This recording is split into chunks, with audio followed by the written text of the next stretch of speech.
आप अपने घर से चूहे मारने की दवा निकाल फेंकेंगे इस वीडियो के बाद। मैं ब्लिंकिट का ऑर्डर लेने नीचे गया था। ऊपर आते वक्त मुझे एक स्लिप पड़ी हुई मिली जिस पर लिखा था don't trust your next thought. कौन चूतिया है जिसने मेरे साथ ये प्रैंक करने की कोशिश की है? पर ये भी तो नेक्स्ट थॉट ही है। ये भी तो हो सकता है कि ये ऊपर वाले का इशारा है मुझे आगा करने के लिए, लेकिन ये भी तो नेक्स्ट थॉट है। मैं अपने कमरे में आ गया, उस स्लिप को ठीक से देखा, लेकिन अब जितने भी थॉट्स आएंगे वो सारे नेक्स्ट थॉट ही होंगे। तो क्या किसी भी थॉट पर भरोसा ना करूं? ये तो चिल्लपों की बात लग रही है। ऐसा हो सकता है कि जब भी मैं इस स्लिप को देखता हूं उसके बाद जो थॉट आएगा उस पर भरोसा नहीं करना। अब मेरा पूरा फोकस मेरे थॉट्स पर ही था। प्रॉब्लम यह है कि जब पूरा फोकस थॉट्स पर होता है तब कोई थॉट नहीं होता। तो मुझे कोई थॉट आ ही नहीं रहा था और इसकी वजह से एंग्जाइटी होने लगी।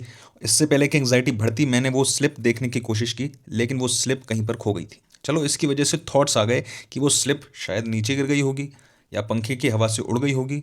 इससे पहले भी ऐसा हुआ है। अब बहुत पुरानी मेमोरीज मुझे आने लगी, लेकिन दोस्तों इस पॉइंट तक मैं अपने थॉट्स और मेमोरीज दोनों से ही डिटैच हो गया था। मुझे ऐसा लग रहा था कि इन थॉट्स और मेमोरीज को बैठकर देख रहा हूँ। इतना ही नहीं, मैं इनको बैठकर देखते हुए भी खुद को देख रहा हूँ। मैं देख रहा था जैसे थॉट्स आ रहे थे वैसे ही इमोशंस भी मेरी बॉडी में डेवलप हो रहे थे। लेकिन थॉट आने के बाद और इमोशन आने तक 3 सेकंड का गैप था। अगर मैंने सिर्फ पॉजिटिव थॉट्स को आगे जाने दिया और नेगेटिव थॉट्स को उन 3 सेकंड में ही हटा दिया तो मेरी इमोशनल स्टेट हमेशा पॉजिटिव रह सकती है। अब कंट्रोल मेरे हाथ में आ सकता है। प्रॉब्लम ये थी कि मैं नेगेटिव थॉट्स को हटाना चाह रहा था तो सारे थॉट्स नेगेटिव ही आ रहे थे। अब मुझे उस स्लिप की ज़रूरत थी पर वो कहीं नहीं मिली।